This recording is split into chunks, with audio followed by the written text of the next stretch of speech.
어떻게 한국 기술에 의심을 가질 수가 있습니까? 한국은 명실상부 최고라고요. 한국에 대한 의심과 배신으로 한순간에 고꾸라진 나라가 있습니다. 한때는 한국과 협력하고자 최선을 다했던 나라인데 정작 뒤통수를 치고 말았는데요. 이 사태를 발빠르게 해결한 보안 전문가의 이야기가 화제가 되고 있습니다. 구독과 좋아요 눌러주시고 시작하겠습니다. 15년 경력의 기술보안 전문가로서 저를 부르는 곳은 많았지만 5년 전 제가 선택한 곳은 한국이었어요. 그리고 그때부터 한국에서 저는 해외 기술 유출 방지 업무를 담당하고 있었어요. 그날도 평소와 다름없이 서울 본사 22층 보안팀 사무실에서 모니터를 들여다보고 있었습니다. 야근이 일상이 된 지 오래였고 은은한 조명만이 켜진 회의실에서 팀장 박현수 과장과 마주 앉아 있었어요. 화면을 보며 저도 모르게 미간을 찌푸렸습니다. 지난 일주일간 유럽에서 포착된 이상 신호들이 떠올랐거든요. 의자에 깊숙이 몸을 묻고 커피를 한 모금 마셨습니다. 박 과장의 표정이 심각했어요. 폴란드에서 우리 기술의 일부가 제3국으로 유출되고 있다는 정보가 확인됐다고 했습니다. 당시 저는 단순한 기술 유출 사건이라고 생각했어요. 해외 군수 계약에서 간혹 발생하는 일이라고 여겼거든요. 화면을 내리며 박 과장의 지시를 들었습니다. 다음 날 바로 폴란드행 티켓과 현지 기술자들과의 접촉 허가, 그리고 일주일간의 비밀 조사 임무, 모든 것이 준비되어 있었어요. 아무래도 사태가 제가 생각했던 것보다 심각한 모양이었습니다. 긴장되기 시작했지만 어쩔 수 없이 현지 연락책인 김민수 대리에게 연락을 취했어요. 전화기 너머로 김민수의 목소리가 들렸습니다. 이미 상황을 파악하고 있었던 그는 차분하면서도 긴장된 어조로 말했어요. 폴란드 현지에서 K2 전차와 천궁 시스템 관련 기술 자료가 독일 군수업체 쪽으로 흘러가고 있다는 정보였습니다. 항상 그랬어요. 김민수는 현장 상황에 대한 정확한 정보를 가지고 있었죠. 저는 단순한 계약 위반 정도로 생각하며 김민수에게 과장된 반응은 금물이라고 당부했습니다. 하지만 김민수의 걱정은 쉽게 가라앉지 않았어요. 통화를 끊기 전 김민수는 이번 사건이 단순하지 않을 수 있다고, 폴란드 내부에 우리가 모르는 세력이 움직이고 있을 거라고 말했습니다. 그 말에 저는 잠시 생각에 잠겼습니다. 폴란드는 왜 기술 유출 위험을 감수하면서까지 이런 일을 벌이는 걸까요? 러시아와의 긴장 상황에서 한국과의 관계를 악화시킬 이유가 없었거든요. 그럼에도 불구하고 이런 위험한 게임을 하고 있다는 건 무언가 더 큰 그림이 있다는 뜻이었죠. 짐을 싸면서도 계속 머릿속에서 의문이 맴돌았어요. 바르샤바행 비행기 티켓을 책상 위에 올려두고 창밖을 바라봤습니다. 이틀 후 비행기에 몸을 실었고 서울의 밤하늘은 언제나처럼 네온 사인으로 밝았죠. 창가에 비친 제 모습도 굳은 표정이었어요. 바르샤바 공항에 도착하는 순간부터 예상과는 다른 분위기를 느꼈습니다. 저와 김민수를 맞이한 폴란드 국방부 관계자 야누시 코발스키는 상당히 경계하는 표정이었어요. 마치 뭔가 숨기고 있는 사람의 얼굴이었죠. 공항에서 나오자마자 그가 우리를 별도의 차량으로 안내했는데 일반적인 공식 방문과는 확실히 달랐습니다. 차에 올라타 약 2시간을 달려 바르샤바 외곽의 군사기지에 도착했어요. 첫인상부터 심상치 않았습니다. 평소보다 훨씬 삼엄한 경비가 눈에 띄었거든요. 정문에서만 3번의 신분 확인을 거쳤고 기지 내부로 들어서자 곳곳에 무장 경비들이 배치되어 있었습니다. CCTV 카메라도 평소보다 훨씬 많이 설치되어 있었어요. 표면적으로는 정상적인 기술 점검 방문처럼 보였지만 분위기가 이상했습니다. 저는 김민수에게 조용히 물었어요. 평소에도 이렇게 경비가 삼엄한지 말이죠. 김민수는 고개를 저으며 오늘따라 유난히 긴장된 분위기라고 답했습니다. 뭔가 우리가 모르는 일이 벌어지고 있다는 느낌이었어요. 기지 내부로 들어서자 더욱 놀라운 광경이 펼쳐졌습니다. 우리가 제공한 K2 전차들이 평소와 다른 배치를 하고 있었어요. 마치 긴급 상황에 대비한 듯한 진영이었죠. 천궁 방공 시스템도 가동 상태로 보였고 기술자들이 평소보다 바쁘게 움직이고 있었습니다. 코발스키가 우리를 기술관리동으로 안내하면서 설명했어요. 며칠 전부터 시스템의 이상 징후가 발견됐다고 했습니다. 일부 장비의 원격 접속이 불안정해지고 있다는 거였죠. 그런데 그의 말투에서 뭔가 감추고 있다는 느낌을 받았어요. 마치 진짜 문제는 따로 있다는 듯한 뉘앙스였습니다. 기술관리동에 도착해서 한국에서 파견된 기술자들을 만났어요. 놀랍게도 그들의 표정이 상당히 어두웠습니다. 평소 자신만만했던 이정호 팀장조차 걱정스러운 얼굴이었어요. 그는 저에게 조용히 귀띔했습니다. 최근 며칠간 폴란드 측에서 예정에 없던 기술 자료를 요구하고 있다고 말이죠. 더욱 이상한 것은 그 요구사항들이었습니다. 운용 매뉴얼이나 정비 지침서가 아니라 핵심 기술의 설계 도면과 소프트웨어 소스코드를 달라는 거였어요. 이정호 팀장은 당연히 거절했다고 했지만 폴란드 측의 압박이 점점 강해지고 있다고 우려를 표했습니다. 그날 저녁 숙소에 돌아와서 김민수와 상황을 정리해봤어요. 명백히 뭔가 계획된 일이 진행되고 있었습니다. 단순한 기술 문의가 아니라 체계적인 기술 탈취 시도로 보였거든요. 김민수도 같은 생각이었어요. 그는 내일부터 본격적인 조사에 들어가야 한다고 제안했습니다. 밤늦게 호텔방에서 서울 본사의 상황을 보고했어요. 박현수 과장은 예상했던 일이라며 더욱 신중하게 행동하라고 지시했습니다. 그리고 절대 폴란드 측이 눈치채지 못하도록 조사를 진행하라고 당부했어요. 그런데 다음날 새벽 기지 내부에서 갑작스러운 비상경보음이 울렸습니다. 저는 급히 옷을 입고 김민수와 함께 기술관리동으로 뛰어갔어요. 복도를 달리면서도 심장이 빠르게 뛰었습니다. 이런 비상 상황은 처음 겪어보는 일이었거든요. 기술관리동에 도착하자 완전히 아수라장이었어요. 폴란드 기술자들이 모니터 앞에서 당황해하며 이리저리 뛰어다니고 있었습니다. 이정호 팀장이 저를 보자마자 다가와 상황을 설명했어요. K239 천무 다연장 로켓 시스템이 갑자기 작동을 멈췄다는 거였습니다. 더욱 놀라운 건 그 원인이었어요. 시스템 로그를 확인해 보니 외부에서 원격 접속을 시도한 흔적이 발견됐다고 했습니다. 누군가가 우리 시스템에 무단으로 침입을 시도했다는 뜻이었죠. 이정호 팀장은 즉시 모든 외부 연결을 차단했다고 보고했습니다. 폴란드 측 기술 책임자인 마렉 노바크가 다급하게 복구를 요청했어요. 하지만 이정호 팀장은 보안 점검이 끝날 때까지는 시스템을 재가동할 수 없다고 단호하게 거절했습니다. 그러자 노바크의 표정이 순간 일그러졌어요. 마치 계획이 틀어진 듯한 당황스러운 얼굴이었죠. 저는 급히 휴대폰을 꺼내 서울 본사에 긴급 보고를 했습니다. 박현수 과장에게 상황을 설명하자 즉시 비상대응팀을 가동하라는 지시가 내려왔어요. 그리고 모든 한국 기술자들의 안전을 최우선으로 확보하라고 당부했습니다. 김민수가 저에게 조용히 귀띔했어요. 어젯밤 호텔 근처에서 수상한 차량들이 계속 맴돌고 있었다는 거였습니다. 처음에는 신경 쓰지 않았는데 오늘 아침 이 사건이 터지고 나니 연관성이 의심스럽다고 했어요. 저도 같은 생각이 들었습니다. 기지 지휘소에서는 폴란드군 고위 관계자들이 긴급 회의를 하고 있었어요. 멀리서 봤을 때도 상당히 경론이 오가는 것 같았습니다. 코발스키가 중간중간 저희 쪽을 힐끗거리는 모습이 보였어요. 뭔가 우리와 관련된 얘기를 하고 있다는 느낌이었죠. 오후가 되자 더욱 이상한 일이 벌어졌습니다. 폴란드 측에서 갑자기 우리에게 전체 시스템에 암호화 키를 제공해달라고 요청한 거예요. 시스템 복구를 위해 필요하다는 명목이었지만 이건 명백한 보안 위반 요구였습니다. 이정호 팀장은 당연히 거절했고 이로 인해 양측 간의 긴장이 더욱 고조됐어요. 저는 이 모든 상황이 우연의 일치가 아니라는 확신이 들기 시작했습니다. 분명히 계획된 일이었어요. 시스템 이상을 핑계로 우리의 핵심 기술에 접근하려는 치밀한 계획 말이죠. 김민수도 같은 생각이라며 빨리 본격적인 조사에 착수해야 한다고 제안했습니다. 그날 밤 호텔에서 긴급 화상회의를 했어요. 서울 본사의 보안팀 전체가 참여한 회의였습니다. 상황 보고를 마치자 즉시 대응 방안이 논의됐어요. 이제 우리는 단순한 기술 지원이 아니라 첩보전의 한가운데에 서 있다는 걸 모두가 깨달았습니다. 사흘째 되는 날, 저는 우연한 기회에 결정적인 증거를 발견하게 됐습니다. 기지 내부 복사실에서 문서를 출력하던 중 폴란드 기술자가 서둘러 두고 간 서류 뭉치를 발견한 거예요. 호기심에 살짝 들여다봤는데 그 순간 등골이 서늘해졌습니다. 그 문서는 독일의 대형 군수업체 라인메탈과의 기술 협력 계약서 초안이었어요. 놀랍게도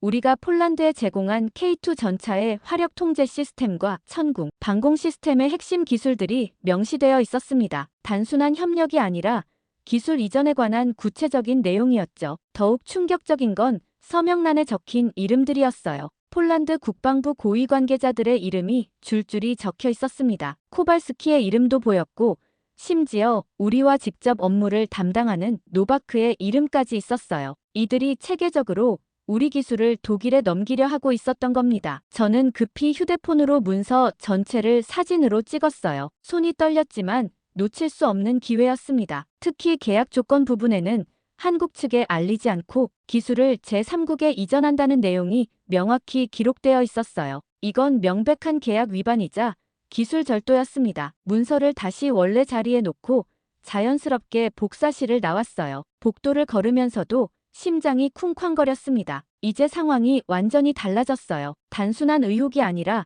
확실한 증거를 잡은 거였거든요. 김민수를 찾아 이 사실을 알려야 했습니다. 김민수는 제 설명을 듣고 표정이 굳어졌어요. 예상했던 것보다 훨씬 심각한 상황이라고 했습니다. 그는 즉시 우리가 알고 있다는 사실을 들키지 않도록 조심해야 한다고 당부했어요. 폴란드 측이 눈치채면 증거를 인멸할 가능성이 높다는 거였죠. 오후에 이정호 팀장을 따로 만나 상황을 알렸습니다. 그는 충격을 받으면서도 이미 짐작하고 있었다고 털어놨어요. 최근 며칠간 폴란드 기술자들이 필요 이상으로 우리 시스템에 접근하려 한다는 느낌을 받았다고 했습니다. 이제 그 이유가 명확해진 거였죠. 저는 즉시 서울 본사에 암호화된 메시지로 문서 사진들을 전송했어요. 30분 후 박현수 과장에게서 긴급 전화가 왔습니다. 상부의 보고가 완료됐고 이제 공식적인 대응에 들어간다는 내용이었어요. 모든 파견 인력의 안전 확보가 최우선이라고 강조했습니다. 그날 저녁 호텔에서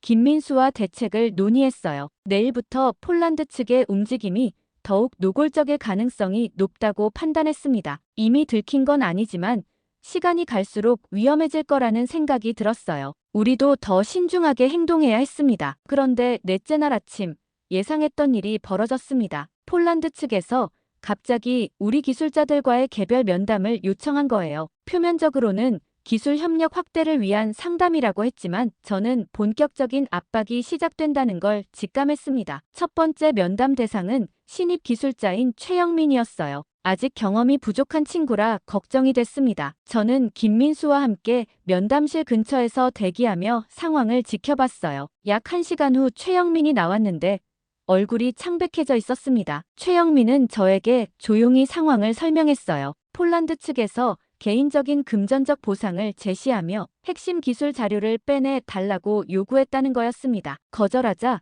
가족들의 안전에 대한 암시적인 위협까지 가했다고 했어요. 이건 명백한 협박이었습니다. 두 번째 면담에는 베테랑 기술자인 김대호가 들어갔어요. 그는 20년 경력의 노련한 전문가였지만 나올 때 표정이 심각했습니다. 김대호는 저에게 폴란드 측이 이미 우리 기술의 상당 부분을 독일에 넘길 계획을 세웠다는 구체적인 얘기를 들었다고 보고했어요. 더욱 놀라운 건 폴란드 측의 제안이었습니다. 한국 기술자들에게 유럽 내 다른 프로젝트 참여 기회를 주겠다며 회유를 시도한 거예요. 물론 그 조건으로 현재 담당하고 있는 기술 정보를 공유해달라는 요구였죠. 김대호는 당연히 거절했지만 상대방의 태도가 점점 강압적으로 변하고 있다고 경고했습니다. 아마 폴란드 측도 생각보다 쉽게 해결될 줄 알았겠지만 한국인들은 조국의 기술을 돈 몇 푼과 일자리로 바꿀 사람들은 아니거든요. 이정호 팀장의 면담 시간에는 아예 별도의 회의실이 준비됐어요. 폴란드 국방부 고위 관계자까지 참석한다고 했습니다. 저는 불안한 마음으로 기다렸는데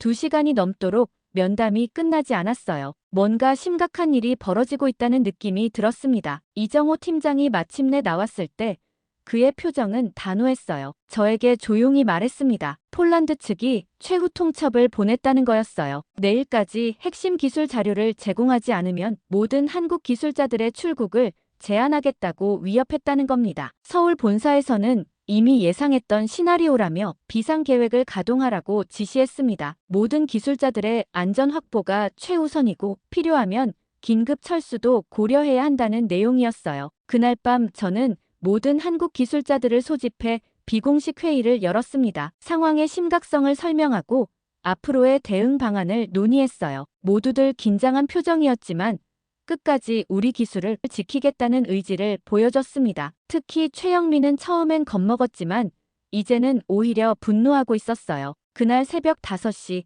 제 휴대폰이 요란하게 울렸습니다. 서울 본사에서 온 긴급 전화였어요. 박현수 과장의 목소리는 평소보다 훨씬 긴박했습니다. 상황이 급변했다는 소식이었죠. 폴란드 정부가 우리 기술자들의 출국을 사실상 막기 시작했다는 정보가 들어왔다는 거였어요. 게다가 독일 라인메탈과의 기술 이전 계약이 이미 체결 단계에 들어갔다는 첩보가 확인됐다는 거예요. 이제 시간이 얼마 남지 않았다는 뜻이었습니다. 박현수 과장은 즉시 모든 파견 인력을 철수시키라는 본사의 최종 결정을 전달했어요. 저는 급히 김민수를 깨워 상황을 알렸습니다. 그도 잠에서 깨자마자 심각성을 파악했어요. 우리에게 주어진 시간은 많지 않았습니다. 폴란드 측이 눈치채기 전에 모든 준비를 마쳐야 했거든요. 김민수는 즉시 비상철수 계획을 가동하겠다고 했습니다. 이정호 팀장과 다른 기술자들을 급히 소집했어요. 호텔 복도에서 조용히 상황을 설명했습니다. 모두들 예상했던 일이라며 침착하게 반응했지만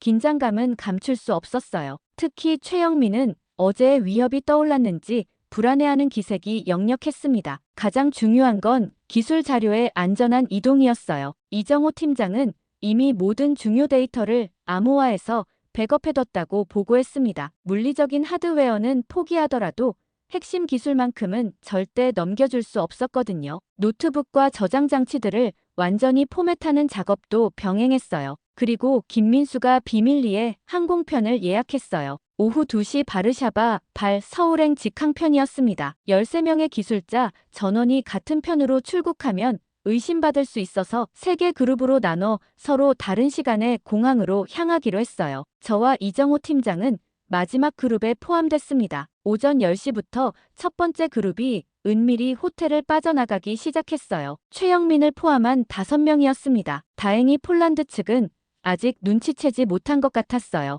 1시간 후 두 번째 그룹도 무사히 출발했습니다. 김대호가 이끄는 4명의 베테랑 기술자들이었죠. 정오가 되자 저희 차례였습니다. 저와 이정호 팀장 또 김민수 그리고 보안 담당자 1명까지 총 4명이 마지막 그룹이었어요. 호텔을 나서는 순간까지도 긴장의 끈을 놓을 수 없었습니다. 혹시 폴란드 측이 마지막 순간에 제지할지도 모른다는 불안감이 계속 들었거든요. 공항으로 가는 택시 안에서 이정호 팀장이 안도의 한숨을 쉬었어요. 그는 지난 며칠간 정말 힘들었다고 털어놨습니다. 기술자로서 자신이 개발한 시스템이 불법적으로 탈취당할 뻔했다는 사실이 가장 화가 났다고 했어요. 저도 같은 마음이었습니다. 다행히 우리는 모두 무사히 한국으로 돌아올 수 있었습니다. 서울에 도착한 지 이틀 후 본사 회의실에서 긴급 대책회의가 열렸습니다. 이번엔 단순한 보고가 아니라 적극적인 대응 방안을 논의하는 자리였어요. 박현수 과장뿐만 아니라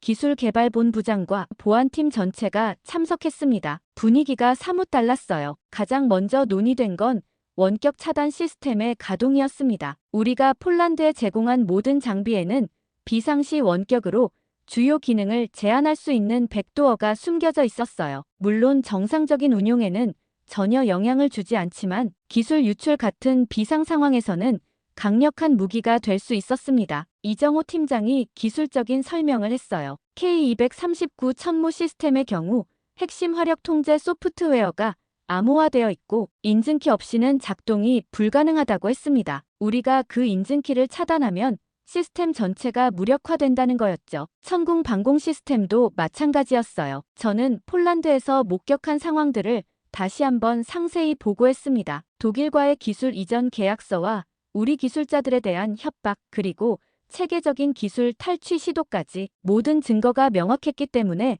더 이상 망설일 이유가 없었어요. 오후 3시 드디어 원격 차단 명령이 내려졌습니다. 저는 기술팀과 함께 지하 2층 보안관제센터로 내려갔어요. 그곳에는 해외에 수출된 모든 우리 장비들을 실시간으로 모니터링할 수 있는 시설이 갖춰져 있었습니다. 마치 미래 영화에서 본 듯한 첨단 장비들이었죠. 이정호 팀장이 메인 컴퓨터 앞에 앉아 복잡한 코드를 입력하기 시작했어요. 화면에는 폴란드에 배치된 우리 장비들의 실시간 상태가 표시되고 있었습니다. K239 천무 12대와 천궁 방공 시스템 6개 대대 그리고 기타 보조 장비들까지 모든 게 정상 작동 중이라고 나와 있었어요. 곧이어 차단 시퀀스가 시작됐습니다. 먼저 K239 천무 시스템부터였어요. 이정호 팀장이 엔터키를 누르자 화면의 상태 표시가 하나씩 빨간색으로 바뀌기 시작했습니다. 시스템이 하나씩 잠기고 있다는 뜻이었죠.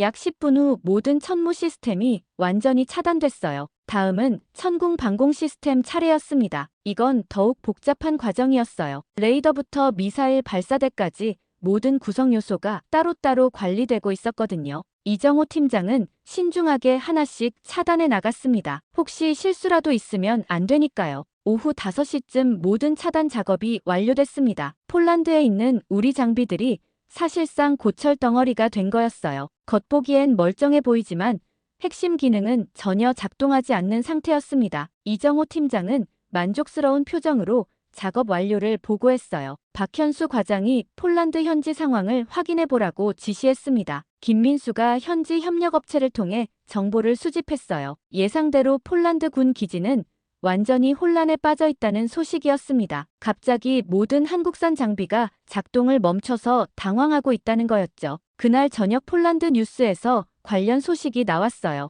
폴란드가 한국에 긴급 기술 지원을 요청했다는 내용이었습니다. 하지만 우리는 정중히 거절했어요. 기술 유출 시도에 대한 명확한 해명이 있기 전까지는 어떤 지원도 할 수 없다는 입장을 밝혔습니다. 그렇게 기술 봉쇄 조치를 취한 지 일주일 후 예상치 못한 연락이 들어왔습니다. 루마니아 국방부에서 한국과의 긴급 협력을 논의하고 싶다는 공식 요청이 온 거예요. 박현수 과장은 이게 단순한 우연이 아닐 거라고 판단했습니다. 폴란드 사태를 지켜본 루마니아가 선제적으로 움직인 것 같다고 분석했어요. 저는 다시 한번 해외 출장 명령을 받았습니다. 이번엔 부쿠레슈티였어요. 김민수도 함께 가기로 했지만 이번에는 상황이 완전히 달랐습니다. 루마니아 측에서 먼저 협력을 요청한 것이었거든요. 공항에서부터 VIP 대우를 받으며 정중한 환영을 받았어요. 부쿠레슈티 시내에서 약 30분 거리에 있는 군사시설로 향했습니다. 폴란드와는 전혀 다른 분위기였어요. 루마니아 측 담당자인 알렉산드루 포페스쿠 대령이 직접 나와서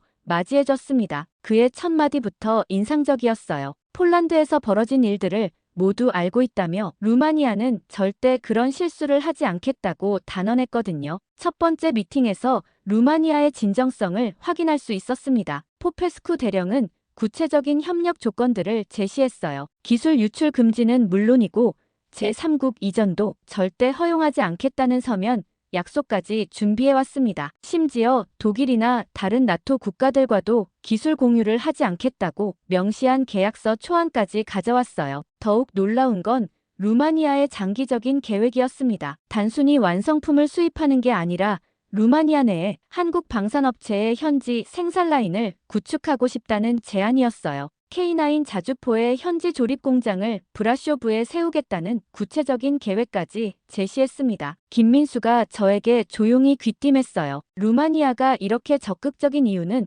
러시아의 위협 때문이라는 거였습니다. 우크라이나 전쟁을 지켜보면서 기존의 서방 무기 체계만으로는 한계가 있다는 걸 깨달았다고 했어요. 특히 한국 무기의 실전 성능에 깊은 인상을 받았다는 분석이었습니다. 둘째 날에는 브라쇼브 후보지를 직접 방문했어요. 카르파티아 산맥 자락에 위치한 아름다운 도시였습니다. 루마니아 측이 제안한 부지는 기존 군수공장 터였는데 인프라가 이미 어느 정도 갖춰져 있어서 개발하기에 좋은 조건이었어요. 포페스쿠 대령이 상세한 설명을 해줬습니다. 이곳에 K9 자주포 조립 라인뿐만 아니라 K239 천무 시스템 그리고 차세대 방공 시스템까지 생산할 수 있는 종합단지를 구축하겠다는 거였어요. 투자 규모만 해도 50억 달러에 달하는 대형 프로젝트였습니다. 가장 인상적이었던 건 루마니아 정부의 의지였어요. 국방장관이 직접 참석한 만찬에서 그는 루마니아가 한국과 장기적인 전략적 파트너십을 원한다고 강조했습니다. 단순한 구매자와 판매자의 관계가 아니라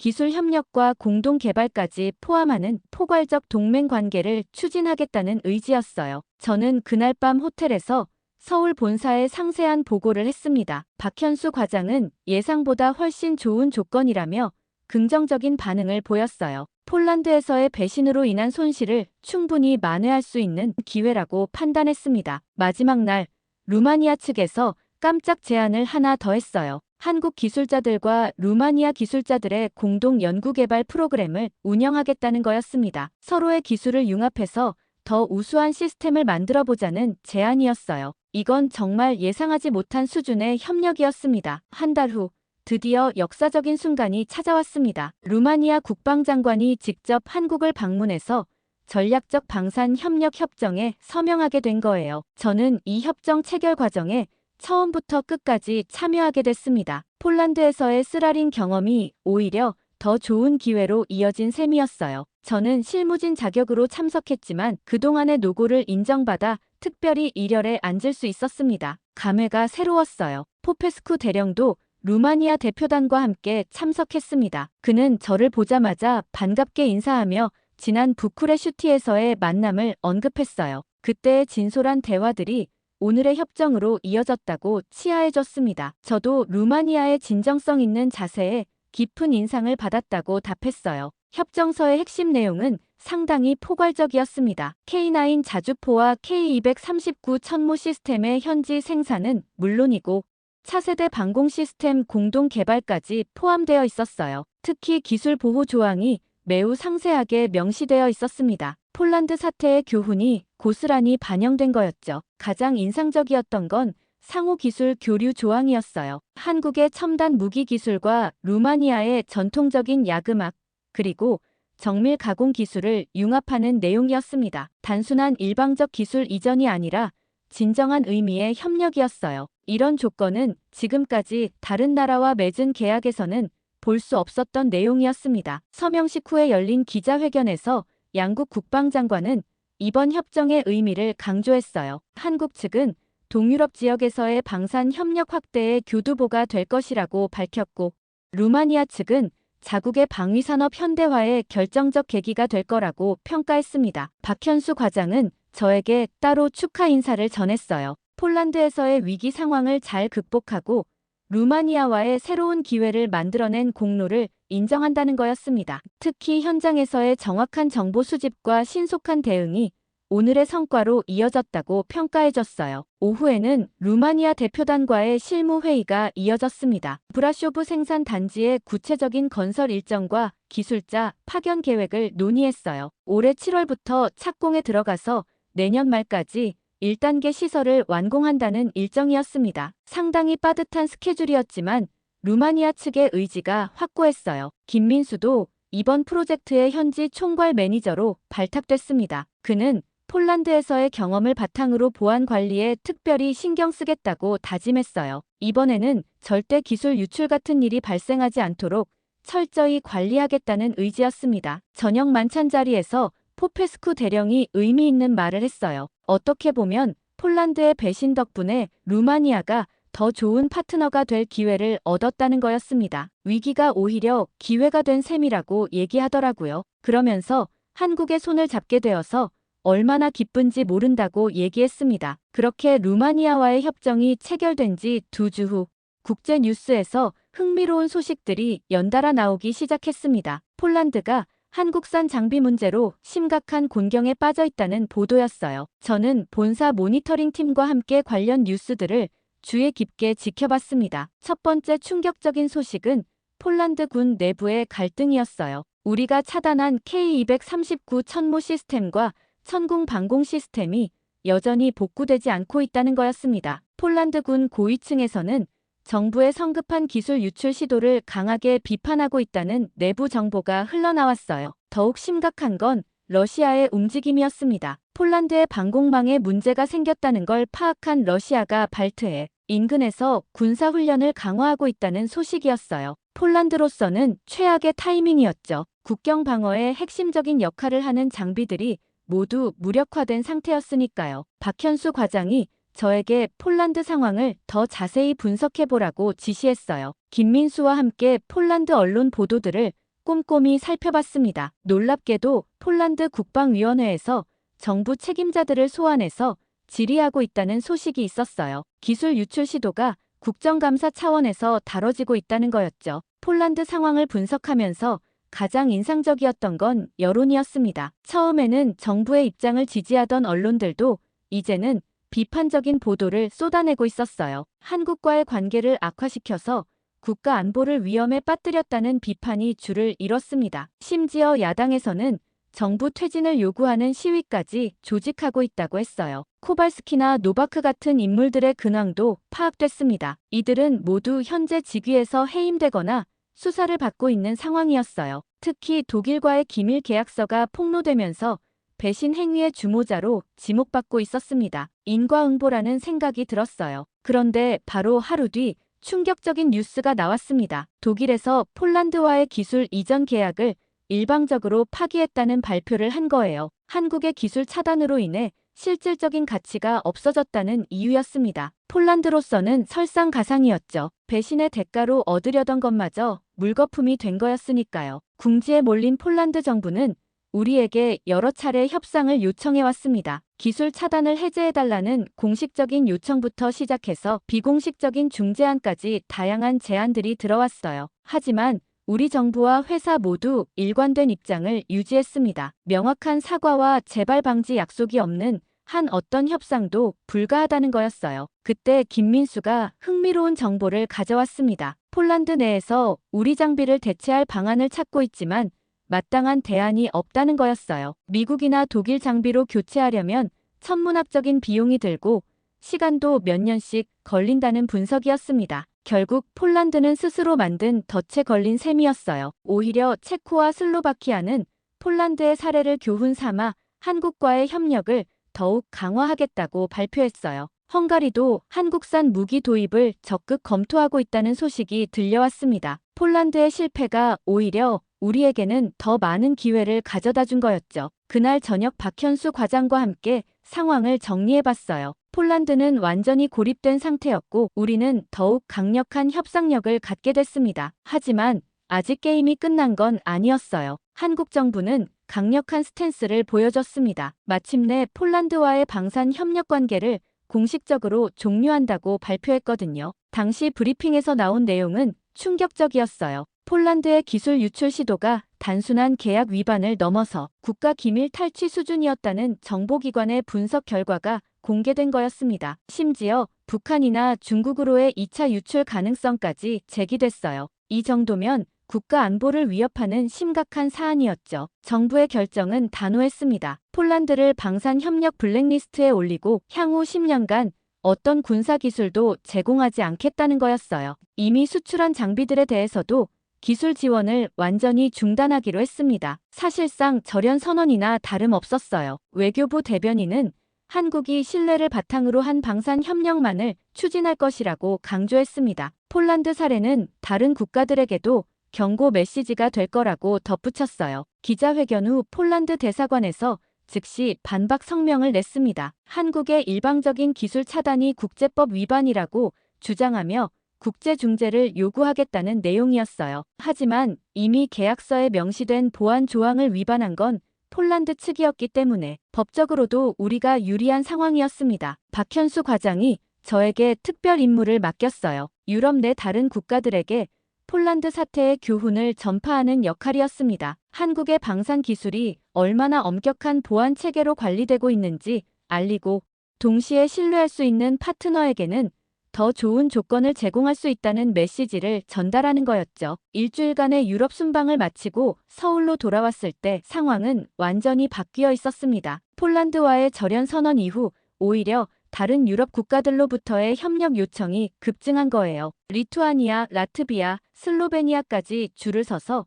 한국과의 방산 협력을 타진하고 있었습니다. 그때 김민수가 흥미로운 분석을 제시했어요. 폴란드 사태가 역설적으로 한국 방산의 브랜드 가치를 높였다는 거였습니다. 기술 보안에 대한 엄격한 관리와 배신에 대한 단호한 대응이 오히려 신뢰성의 증거로 받아들여지고 있다는 분석이었어요. 그날 밤 집에서 뉴스를 보니 폴란드 관련 후속 보도가 나오고 있었습니다. 폴란드 정부가 한국 정부의 고위급 특사를 파견해서 관계 회복을 시도하겠다고 발표했다는 내용이었어요. 하지만 이미 늦었다는 생각이 들었습니다. 신뢰라는 건 한번 깨지면 다시 회복하기가 쉽지 않으니까요. 7월 둘째 주 드디어 루마니아 브라쇼브에서 K-디펜스 허브 유럽의 착공식이 열렸습니다. 저는 새벽 일찍 인천공항을 출발해서 부쿠레슈티를 거쳐 브라쇼브에 도착했어요. 카르파티아 산맥을 배경으로 펼쳐진 광활한 부지에는 이미 수십 대의 중장비가 대기하고 있었고 루마니아 정부의 강한 의지를 느낄 수 있었습니다. 오전 10시 루마니아 총리와 국방장관, 한국 방산업체 대표단이 참석한 가운데 착공식이 시작됐어요. 저도 한국 측 실무진 대표로 무대에 올라 인사말을 했습니다. 양국 정상급 인사들이 함께 첫 삽을 뜨는 모습이 상징적이었어요. 폴란드에서의 배신이 떠올랐지만 지금은 훨씬 더 좋은 파트너와 함께하고 있다는 생각이 들었습니다. 오후 기술 세미나에서 만난 한국 기술진 중에 이상욱 박사라는 분이 계셨어요. 60대 중반의 베테랑 엔지니어로 K9 자주포 개발 초기부터 참여한 전설적인 인물이었습니다. 그런데 세미나가 끝나고 개인적으로 이야기를 나누다가 정말 놀라운 사실을 알게 됐어요. 이 박사님의 아버지는 베트남 전쟁에 한국군 포병장교로 참전했다고 했습니다. 1960년대 말 맹호부대 소속으로 파병되어 M114 곡사포를 운용했는데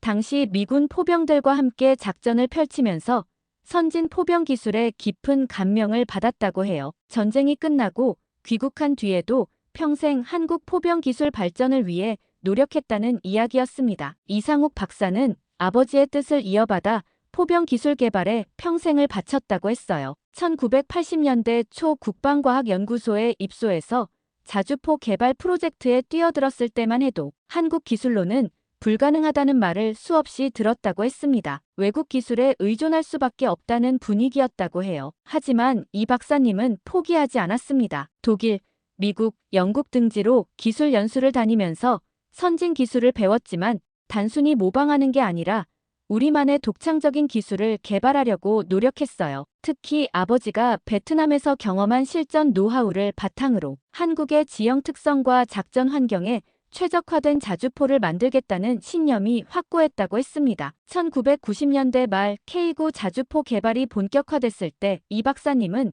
핵심 개발진의 일원이었어요. 당시만 해도 세계 최강이라는 독일이나 미국의 펠러딘에 비해 한국 기술은 한참 뒤처져 있었습니다. 하지만 이 박사님은 오히려 이를 기회로 봤다고 해요. 아버지가 베트남에서 목격한 미군 포병의 한계점들을 개선한 혁신적인 아이디어로 승부하겠다는 각오였다고 했습니다. 가장 감동적이었던 건 K9 자주포 양산이 시작됐을 때의 이야기였어요. 이 박사님의 아버지는 당시 80대 고령이셨는데 직접 공장을 찾아와서 완성된 K9을 보시더니 눈물을 흘리셨다고 해요. 베트남에서 미군 포를 부러워하며 언젠가는 우리도 저런 걸 만들 수 있을 거라고 꿈꿨던 게 50년 만에 현실이 됐다면서 말이에요. 이번 루마니아 프로젝트에 대해서도 이상욱 박사님은 특별한 의미를 부여했어요. 단순히 완성품을 수출하는 게 아니라 기술 이전과 현지 생산까지 하게 됐다는 건 한국 방산 기술이 진정한 세계 최고 수준에 도달했다는 증거라고 평가했습니다. 베트남에서 배운 기술이 이제는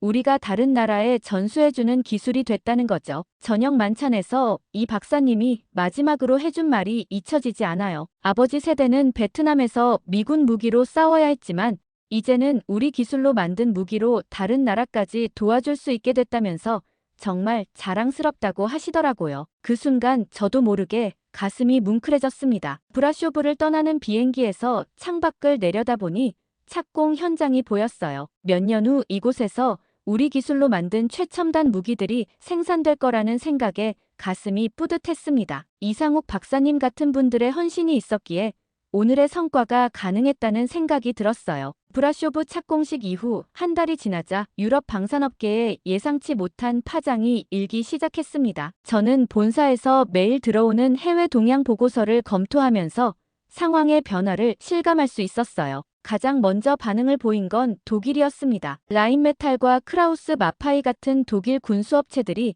갑자기 위기감을 표하기 시작한 거였죠. 독일 언론에서는 한국의 유럽 진출이 기존 방산 질서를 위협하고 있다는 분석 기사들이 쏟아져 나왔어요. 특히 K9 자주포가 독일의 자주포보다 가격 대비 성능이 우수하다는 평가가 나오면서 독일 업계가 긴장하고 있다는 소식이었습니다. 박현수 과장은 이런 반응이 오히려 우리에게 유리하다고 분석했어요. 그런데 예상치 못한 소식이 들려왔습니다. 탈레스와 네클스터 같은 프랑스 방산업체들이 갑자기 한국과의 기술 협력을 타진하기 시작한 거예요. 김민수가 파리에서 보내온 보고서에 따르면 프랑스 측에서 매우 적극적으로 접근하고 있다고 했어요. 예전 같았으면 프랑스는 자국 기술이나 유럽 기술을 더 중시해서 아시아 기술을 무시하기 일쑤였거든요. 탈레스 그룹의 CEO가 직접 한국 측과 만나고 싶다고 요청해 와서 제가 출장 업무를 다녀왔습니다. 파리에 도착하자마자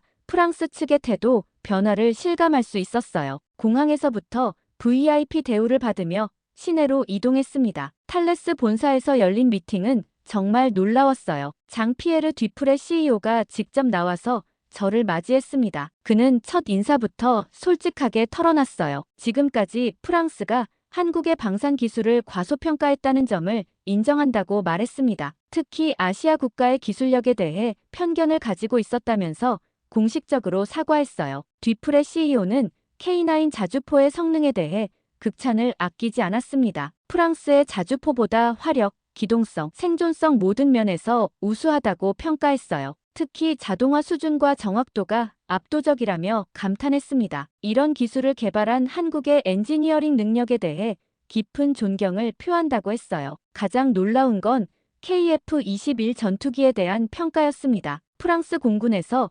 비공식적으로 성능을 분석한 결과 라팔 전투기와 거의 대등한 수준이라는 결론이 나왔다고 했어요. 더욱이 가격은 라팔의 절반 수준이라면서 정말 믿기 어려운 성과라고 감탄했습니다. 뒤프레 CEO는 솔직하게 프랑스의 위기감을 드러냈어요. 지금까지 프랑스는 미국, 러시아와 함께 세계 3대 무기 수출국 중 하나였는데 한국의 등장으로 그 지위가 흔들리고 있다고 했습니다. 특히 중동과 동남아시아 시장에서 한국 무기의 인기가 급상승하면서 프랑스 업체들이 계약을 잃고 있다는 거였어요. 그러면서 뒤프레 CEO는 경쟁보다는 협력을 선택하겠다고 선언했습니다. 한국의 우수한 기술과 프랑스의 오랜 노하우를 결합하면 시너지 효과를 낼 수 있을 거라고 제안했어요. 특히 차세대 전투기와 방공 시스템 분야에서 공동 연구 개발을 추진하고 싶다고 밝혔습니다. 구체적인 협력 방안도 제시됐어요. 첫 번째는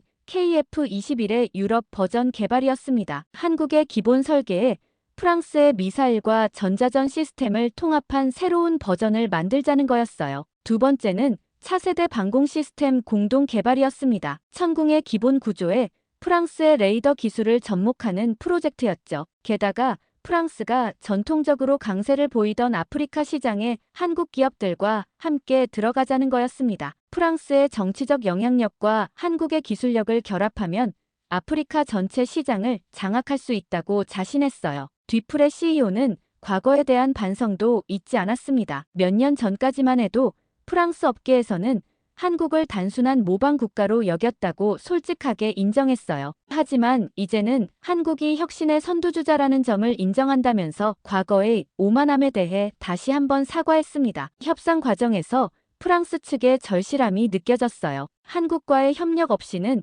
미래 방산 시장에서 살아남기 어렵다는 위기의식이 팽배했습니다. 특히 아시아 시장에서는 이미 한국 기업들이 압도적 우위를 점하고 있어서 프랑스 혼자서는 경쟁이 불가능하다고 토로했어요. 저는 이런 프랑스의 변화된 태도에 만족감을 느꼈습니다. 불과 몇 년 전까지만 해도 한국을 우습게 봤던 유럽 선진국들이 이제는 우리에게 협력을 간청하는 상황이 됐으니까요. 하지만 동시에 겸손함도 잃지 않으려고 노력했어요. 파리에서의 3일간 협상 끝에 기본 합의안을 도출했습니다. 우선 차세대 전투기 공동 개발을 위한 예비 연구를 시작하고 6개월 후 본격적인 협력 계약을 체결하기로 했어요. 프랑스 측에서는 10억 유로 규모의 초기 투자를 약속했습니다. 파리를 떠나면서 뒤프레 CEO가 마지막으로 한 말이 인상적이었어요. 한국이 이제 세계 방산업계의 게임 체인저가 됐다면서 프랑스도 이 변화에 발맞춰 나가겠다고 다짐했습니다. 폴란드의 어리석은 선택 덕분에 프랑스가 기회를 얻게 됐다며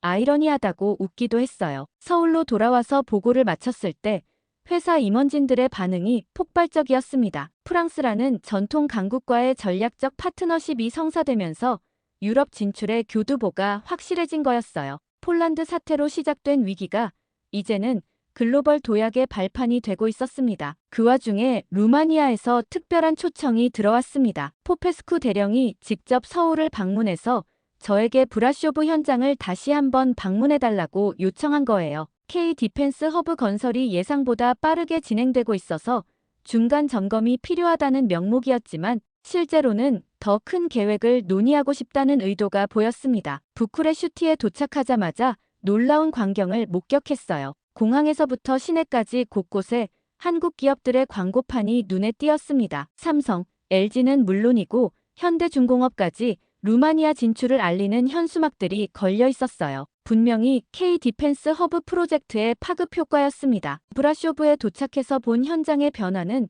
더욱 놀라웠어요. 2달 전 착공식 때만 해도 텅 빈 땅이었는데 이제는 거대한 건물의 골조가 거의 완성되어 있었습니다. 김민수가 자랑스러운 표정으로 안내해줬어요. 루마니아 건설업체들의 작업 속도가 예상보다 훨씬 빨라서 일정을 앞당길 수 있게 됐다고 했습니다. 가장 인상적이었던 건 루마니아 기술자들의 열의였어요. 한국에서 파견된 기술 고문들과 함께 밤낮 없이 공부하고 있었습니다. 이정호 팀장이 설명해준 바에 따르면 루마니아 기술자들은 한국 엔지니어들의 열정에 감동해 밤낮 없이 노력한다는 것이었어요. 그러면서 한국처럼 되고 싶은 마음에 놀라운 열정을 보여주고 있다고 했습니다. 그리고 그날 오후에 열린 고위급 회의에서 포페스쿠 대령이 깜짝 제안을 했습니다. 루마니아 정부가 K 디펜스 허브를 중심으로 한 발칸 방산 얼라이언스 구축을 추진하고 싶다는 거였어요. 세르비아, 불가리아, 크로아티아까지 포함하는 지역 방산 협력체를 만들겠다는 구상이었습니다. 더욱 구체적인 계획도 제시됐어요. 각국의 특성에 맞는 무기 체계를 분담 생산하고 기술 개발도 공동으로 추진하겠다는 거였습니다. 루마니아는 K9 자주포와 K239 천무, 세르비아는 소형 무인기와 탄약, 불가리아는 차량과 통신 장비를 담당하는 식으로 역할을 분담하자는 제안이었어요. 저는 이 제안의 가능성을 검토해봤습니다. 발칸 지역 전체가 러시아의 영향력에서 벗어나려는 움직임을 보이고 있었고 서방 무기는 너무 비싸서 대안을 찾고 있는 상황이었어요. 한국의 가성비 좋은 무기 체계가 이들에게는 이상적인 선택지가 될 수 있었습니다. 그런데 김민수가 흥미로운 정보를 전해줬어요. 세르비아에서 이미 비공식적으로 접촉을 시도해왔다는 거였습니다. 베오그라드 정부가 한국의 방공 시스템에 관심을 표명하며 기술 협력 가능성을 타진하고 있다고 했어요. 불가리아와 크로아티아도 비슷한 움직임을 보이고 있다는 소식이었습니다. 포페스쿠 대령은 저에게 특별한 부탁을 했어요. 한국 정부와 방산업체들에게 발칸 방산 얼라이언스 구상을 전달해달라는 거였습니다. 루마니아가 주도적으로 이 프로젝트를 추진하겠지만 한국의 기술적 지원과 투자가 절대적으로 필요하다고 강조했어요. 저녁 만찬에서는 더욱 장기적인 비전이 제시됐습니다. 루마니아 국방장관이 직접 참석해서 2030년까지 발칸 지역을 한국 방산 기술의 유럽 허브로 만들겠다는 계획을 발표했어요. 단순한 생산기지가 아니라 연구개발과 수출까지 포함하는 종합적인 방산, 생태계를 구축하겠다는 야심찬 구상이었습니다. 게다가 루마니아 측에서 한국 젊은 기술자들을 위한 유럽 연수 프로그램을 만들겠다고 제안하더라고요. 브라쇼브의 기술교육원을 설립해서 한국과 유럽의 기술자들이 함께 공부하고 연구할 수 있는 환경을 조성하겠다는 계획이었어요. 속으로는 한국의 젊은 인재들을 옆에서 보고 배우고 싶구나 하는 생각도 들었습니다. 다음 날 서울로 돌아가는 비행기에서 생각해봤어요. 이제 우리는 단순한 무기 수출업체가 아니라 유럽 방산 질서를 재편하는 핵심 플레이어가 되고 있었습니다. 폴란드에서 시작된 작은 배신이 이렇게 큰 변화로 이어질 줄 누가 상상했겠어요. 한국에 돌아와 프랑스와의 업무를 보고 있는데 오랫동안 소식이 끊겼던 폴란드에서 충격적인 뉴스가 연이어 터져 나왔습니다. 저는 매일 아침 해외 정보팀에서 올려주는 브리핑을 통해 폴란드의 참담한 현실을 접할 수 있었어요. 상황은 우리가 예상했던 것보다 훨씬 심각했습니다. 가장 먼저 들려온 소식은 폴란드 동부 국경 지역의 방어력 공백이었어요. 우리가 차단한 K239 천무 시스템과 천궁 방공 시스템이 여전히 복구되지 않으면서 벨라루스 접경 지역이 사실상 무방비 상태에 놓여 있다는 나토 내부 보고서가 유출된 거였습니다. 이건 폴란드로서는 최악의 치욕이었어요. 김민수가 전해준 정보에 따르면 폴란드군 내부에서는 이미 정부에 대한 불신이 극에 달했다고 했어요. 특히 현장 지휘관들 사이에서는 정치인들의 성급한 기술 유출 시도 때문에 국가 안보가 위험에 빠졌다는 원성이 자자하다는 소식이었습니다. 군 지휘부에서는 정부 교체를 공개적으로 요구하기 시작했어요. 더욱 심각한 문제는 경제적 타격이었습니다. 독일 라인메탈과의 기술 이전 계약이 파기되면서 폴란드가 투자한 수십억 달러가 모두 물거품이 된 거예요. 게다가 한국산 장비의 유지 보수도 중단되면서 기존 무기 체계들이 하나둘씩 작동 불능 상태가 되고 있다는 보고가 올라왔습니다. 박현수 과장이 저에게 보여준 CIA 분석 보고서는 더욱 충격적이었어요. 폴란드의 방어력이 2년 전 수준의 60% 정도로 떨어졌다는 평가였습니다. 특히 장거리 타격 능력과 방공 능력의 저하가 심각해서 유사시 러시아의 초기 공격을 막아낼 수 있을지 의문이라는 분석이었어요. 가장 아이러니한 상황은 폴란드 정부의 구걸에 가까운 복구 요청이었습니다. 지난 몇 달 동안 여러 경로를 통해 한국 정부와 우리 회사의 기술 차단, 해제를 간청하는 메시지들이 끊임없이 들어왔어요. 심지어 폴란드 대통령이 직접 한국 대통령에게 친서를 보내기까지 했다는 소식도 들려왔습니다. 이정호 팀장이 흥미로운 뒷이야기를 들려줬어요. 폴란드에서 우리 기술을 복구하려고 독자적인 시도를 했다가 완전히 실패했다는 거였습니다. 해킹을 시도해봤지만 우리가 설계한 보안 시스템을 뚫지 못했고 역설계를 시도해봤지만 핵심 기술이 모두 암호화되어 있어서 불가능했다고 해요. 더욱 웃긴 건 폴란드가 중국과 러시아에까지 손을 뻗었다는 소식이었어요. 한국 기술을 대체할 방안을 찾기 위해 이들 국가의 무기체계 도입을 검토했다는 거였습니다. 하지만 나토 회원국이 러시아나 중국 무기를 도입한다는 건 정치적으로 불가능한 일이었죠. 결국 이 시도도 무산됐다고 했어요. 폴란드 언론의 보도 내용도 참담했습니다. 주요 일간지들이 연일 정부 실정을 비판하는 기사들을 쏟아내고 있었어요. 특히 한국과의 관계를 망친 책임자들에 대한 처벌을 요구하는 여론이 거세게 일고 있다는 소식이었습니다. 코발스키와 노바크 같은 인물들은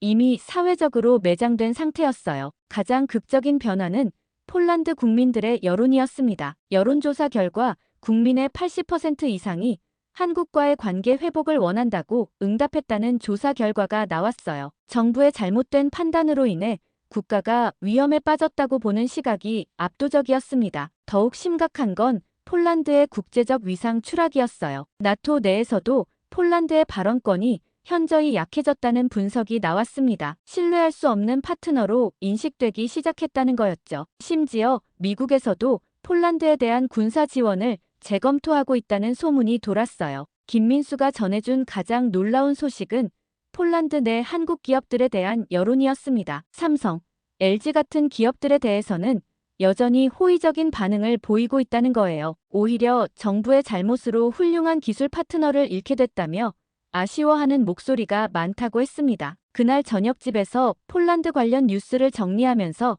복잡한 감정이 들었어요. 배신에 대한 정당한 응보라는 생각과 함께 한편으로는 무고한 폴란드 국민들이 정치인들의 잘못된 판단으로 피해를 보고 있다는 안타까움도 있었습니다. 하지만 이미 지나간 일이었고 우리는 더 나은 파트너들과 함께 앞으로 나아가야 했어요.